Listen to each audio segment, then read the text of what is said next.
Concorded over here? Yeah. That's the only way. I did that. I've gone in that direction. I never come this direction. Not bad. It's not that bad. I mean, it's fun. I mean, it's, the seats are pretty small. Yes. But I mean, for you, it would be a it real saves problem. another 6 hours. Does it save that much? No, three or four. Yeah, 3 hours.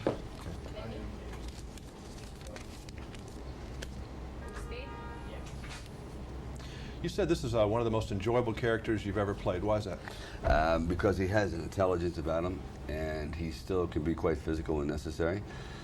And it's one in which he has he's romantically inclined. I mean, he's driven erotically, which my other characters have been driven by other motivations and passion for women.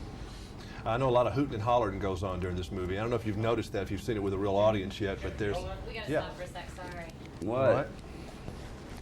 You're right. It's a line in London's I 2 get hours corn and sometimes. stuff like that. You can starve to death in England. And what do we need to do? We have to do this over again? Are we going to pick up where we left off, or what? Pick it up from the beginning. Oh, from the beginning. Yes. Okay. Let me know when. We're rolling, speeding. All right. For speed? Speed. Yes. All right, so like I said, this is one of your most enjoyable characters, and Yes. why is that? Well, first of all, it's something that deals in the action genre, which is something I do enjoy. It's a thinking film and has intelligence to it. And third of all, it has a great deal of passion. It's erotic, and I get to deal with a woman on a level that I've never quite dealt with before. In movies. In movies. Of course. Yes. Now, Bruce Willis was complaining to me about how horrible these love scenes are. They're so technical, and and people are in there bugging him and stuff like that. And of course, you feel the same way, that you hate doing love scenes in movies, right? I like them. I don't have the problem is you're laying down, you're off your feet, you're in the shower, it's warm, and you're there with a beautiful person. What's the problem? Maybe you need to speak to Bruce about this. Yeah, well, one thing is you better like your partner. I mean, that's the thing. Maybe he wasn't with someone. Oh, he liked it. He just wanted to complain. Oh, okay. He hates everybody, remember? All right, well, that's his thing. His motives. Have you ever, I was looking at a tape the other day at a Planet Hollywood opening, and there were thousands of people all lined up to see you and screaming and hollering. When you were little, or maybe now, is there anything that you would go stand in a crowd of 1,000 or 2,000 people for and yell at It's somebody? funny you bring that up. I don't think I've ever queued in my life. I'm so impatient. Same thing, I can't sit in a restaurant for more than 30 minutes before I start to spin out of control. I'm just hyper that way. So no, you're right. Would you have stood in line and yelled for Steve Reeves? That's a possibility. That's a possibility because he really did have a major influence. I'd want to see that in person, yeah.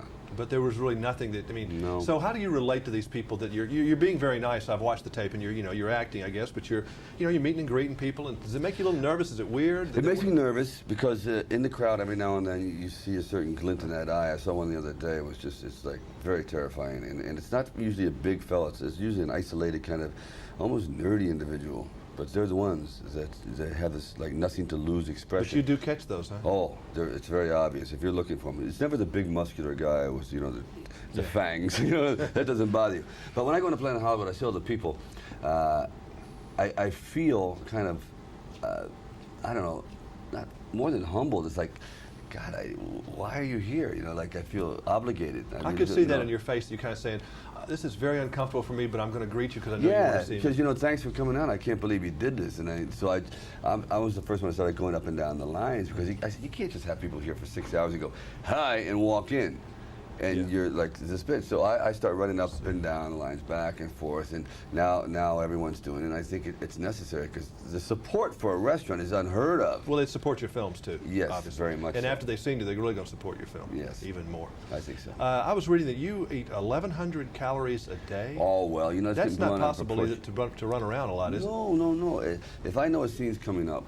Let's say a scene that's going to be not very physical but extremely dramatic, and I have to be cutting edge anger. Ferocious. Well, there's nothing that puts one in a bad mood than being hungry. You know what I mean? I know. And 1,100 calories after 3 days, there's a certain look in your eye that don't mess with me. There's a gauntness.